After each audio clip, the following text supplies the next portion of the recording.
Hello everyone, it's the start of a new year and that means it's time again for the West Coast Car Show, held here at the Kuro Sports Ground in Verlangebaan. Last time when we were here we saw some incredible machines. This time round I'm going to see if I can get some of the owners to speak to me about these cars. But first, check out this clip showing some of the cars here today.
Hi, what is your name and what car do you have here today? My name's Barry Sannon and I've got a 1991 Honda Prelude, third generation. What engine is in here and do you know how much power it makes? It's got a 2-litre twin cam, 16 valve. How did you become the owner of this car? Many years ago when I still lived in East London, I worked at Ronnie's Motors, which was the Mercedes-Benz Honda dealer. Okay. I used to do the PDR, so in this sort of year that these came out, I used to do all the pre-deliveries on the new cars. Okay. So I sort of like wanted one, but it was a very much upmarket car at the time. It actually cost more than the Mercedes-Benz 200. Really? Yeah. Okay. And also, I guess it's because the Honda was a bit further to import than the no, Mercedes. they were building the Mercedes in East London at Yes, MBSA. I remember Yeah. there was always a Honda and an AMG as well. Yeah. Okay. And so when did you become the owner of this car? I bought this car in 2019. Have you done any modifications to this car? Absolutely no modifications. It's still original. It's obviously I've got to do quite a bit of work on it because it's now 32 years old, and the nice thing about it, it's got low mileage, genuine mileage. It's not even 168 yet. Wow, 168,000. that's incredible. So I'm guessing you don't drive it that often. I don't drive it that often. We belong to the West Coast Old Car Club, so we go out monthly, so then it gets driven.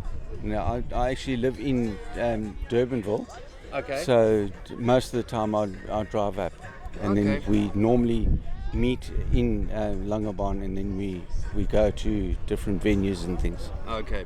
Yeah, well, both of us stay in Durbanville, so we'll look out for the car. But I want to thank you very much for taking the time to chat about your car. I love these Preludes. These are definitely wonderful motor cars. I love the pop-up headlights. It's classic. Headlights and also the drag coefficient on this was way ahead of its time. I know the guys at Honda, they know what they were doing. But thank you very much. Really appreciate it. Cheers. My name is Pierre and it's a Triumph TR3, 1957.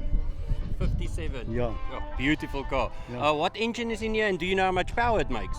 It doesn't make too much power because it's exactly the same engine as that used to be in the tractor. Oh, really?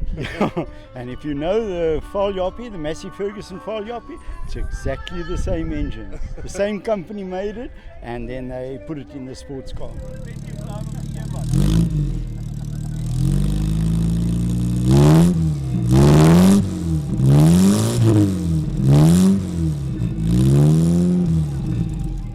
But the condition is fantastic. It looks beautiful. Yeah.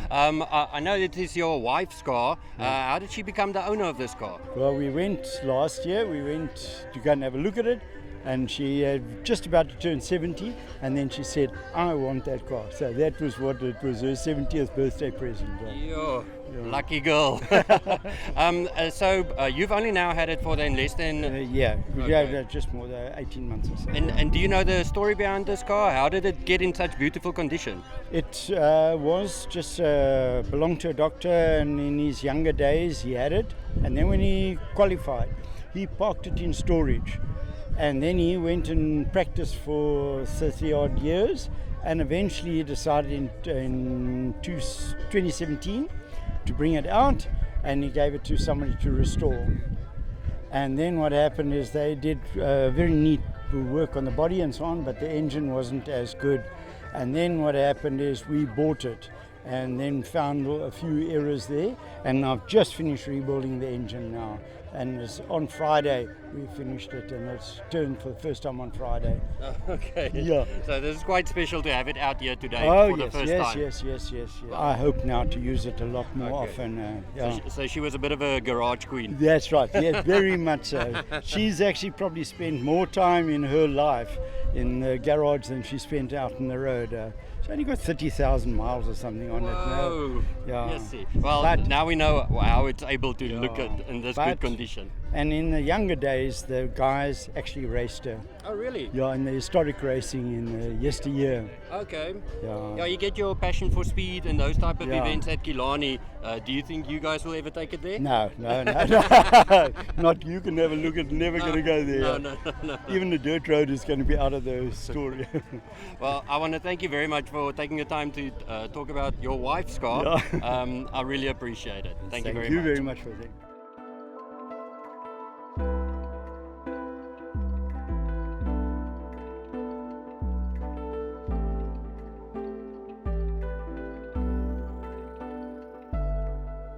Hi, what is your name and what product do you have here today? So I'm Marc, I'm from Performance Detail, and today we've got our rim protectors. So what do these actually do? So the rim protector fits the outer edge of the wheel, as you can see here. It comes in multiple colors, and it creates a sacrificial barrier between your wheel and a curb or whatever else you may hit. It also comes in different colors, so here we can see is red. You know, it can make the car stand out, give it a bit of style.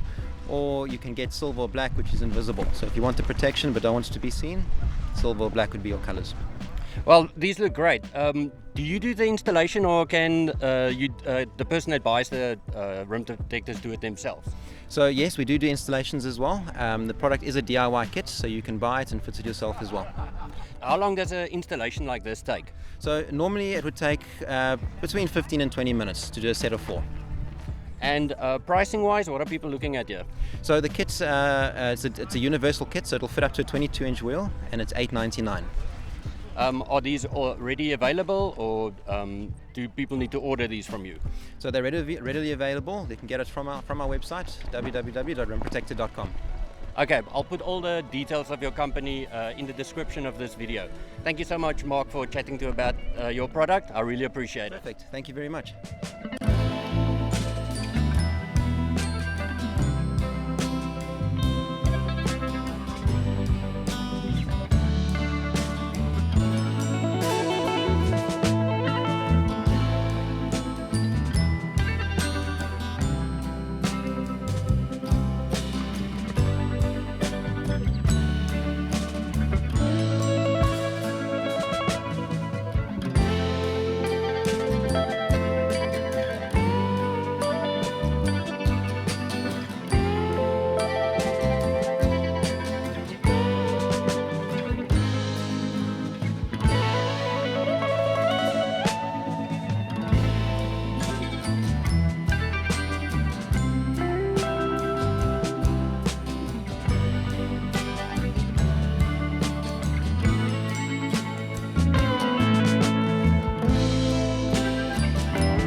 Davi roeie en Boesman die brak. Trompie. My name's Ivan Snyman and I've got a 1958 Rambler. Yeah, beautiful car. What motor is in here, and do you know how much power it makes? It's a 5.7 Lumina motor. We took the fuel injection off and we put a carburetor on. Power-wise, I don't know what it makes. No.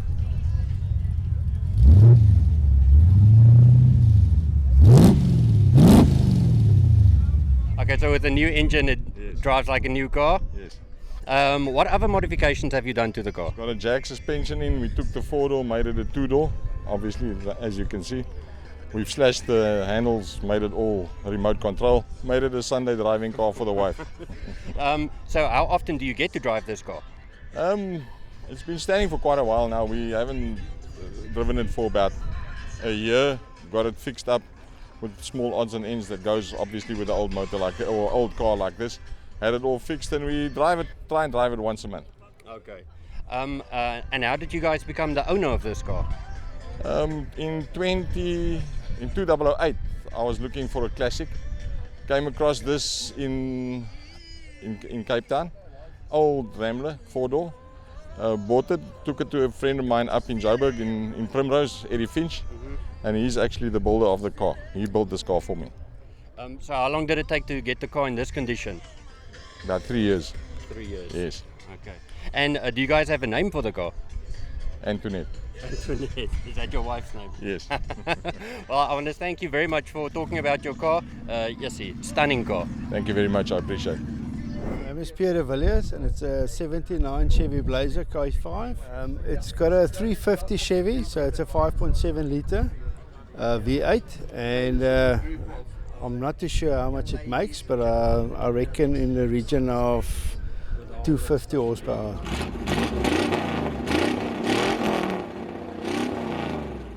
How long did it take you to get the car in this condition? Well, basically, I bought it about 6 years ago through, actually, it fell in my lap. It was, they're very quite rare. I haven't seen one in a long time, this specific one. Yeah. I got it through my son's girlfriend. From her father, I bought it, and I got it for next to nothing, basically. So it was a huge luck on my side. And the only thing I did was I had it some body work done, repainted it and that. Okay. But I've got the whole history of the car. From the owner, previous owner had a big file on it, so I've got all the detail from '79, which he imported it from Canada, and all the lift kits he put on. I've got everything on file, so it's awesome actually. So was this car then imported from Canada? It was imported in I think in '81 from Canada. By a guy in Joburg. He was a flight engineer working for the I think he was in the army. He was working on planes, and he imported it. Yeah. So, Okay. So yeah. Yeah, because I think back then you were still allowed to import left-hand drive cars. Yes. So I was lucky actually to get it all licensed and everything. It was quite a mission to get, because it was archived for many years. It's standing somewhere and not being used. But at the end of the day, I got everything is legal now. It's got a disc, so yeah, it's a fun thing to drive. And then how often do you get a chance to drive this car? Well, I try to run it with V8s. You need to run it at least once a week. Otherwise, the spark plugs go and that type of thing. So I try to run it once a week on a Saturday or a Sunday. Just go buy the newspaper or go to the shop. Yeah. So Wake up the neighbors a bit. Yeah. But I want to thank you very much for chatting to us about your car. Cool, It's man. absolutely beautiful. Thank you so much.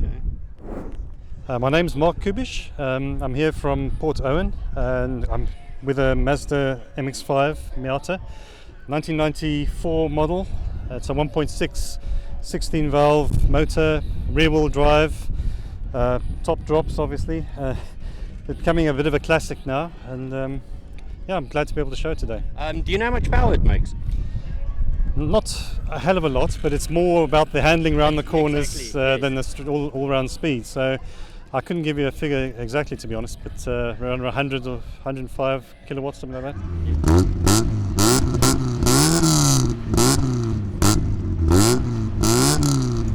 How did you become the owner of this car? We were driving down main roads towards Takai in Cape Town, and I always liked MX-5, and we saw one for sale on the side of the road, and I did an emergency brake stop right in the middle of the road, and nearly sent my wife through the window, and turned around and thought, this is it, and gave it a good looking over, and then made an offer and bought it. And it needed quite a bit of work to it. It's a fairly well used example, but I've done a ground up restoration on it from suspension, poly bushes, everything came out, and then the engine, brought the engine out, new seals, cam belt, pump, water pump, you name it, all those things. I had to put a copper radiator in. The big problem with these cars now is finding spares. So a lot of overseas companies, but the cost of bringing in spares is quite tricky, and then you've got the 6-8 week lead time. So logistically it's a bit of a tricky thing. Luckily Mazdas are quite reliable, nothing too much needs doing to it, and I'm just going to do a couple more little things like stiffening the chassis. We've got a bit of scuttle shake, but she handles so well, and when we drive side by side with the SLK, they're completely different in nature, but this is more involved driver's side thing, and as I often say, if it's good enough for Jeremy Clarkson, it's good enough for me, you know? I have been a wise man. I have bought a Mazda MX-5. Well, which one gets more looks, the Marc or the MX-5? Funny enough, this one. I can see why with the cute face, but yes. the people love to have the pop-up lights, and yeah, it's got a bit of character, I suppose. But there's usually a bit of issues with these pop-up lights. Have you had any concerns with them? It's funny you should say that. A while back, we had an issue with one of the pop-ups not working properly, and wherever I went through town, I used to flick and used to wink, just the one. Wink. yeah, it's the MX-5 wink. Yes, I see. You're familiar with that. Yeah. You haven't done really like crazy modifications to this car. No, I wanted to keep the car as original as possible. So the original Daisy wheels, I had them. It just came out of the paint shop 2 weeks ago, and one of the things I insisted was he detailed, redid the paintwork on the wheels. It kept all the sharp lines and everything. Didn't just sandblast it out, and I think he's done very well. The chap I used to paint, and yeah, it's popping now with its original Mazda white as well, and it took about 2 months to do, but it was worth the wait, I think. So now I just need to sort the interior out. It's showing up the interior. Well, the car looks absolutely fantastic, and I'm incredibly jealous of you. Thank you so much for chatting to us about the car. I really appreciate it. You're welcome. Thanks very much.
Bye-bye.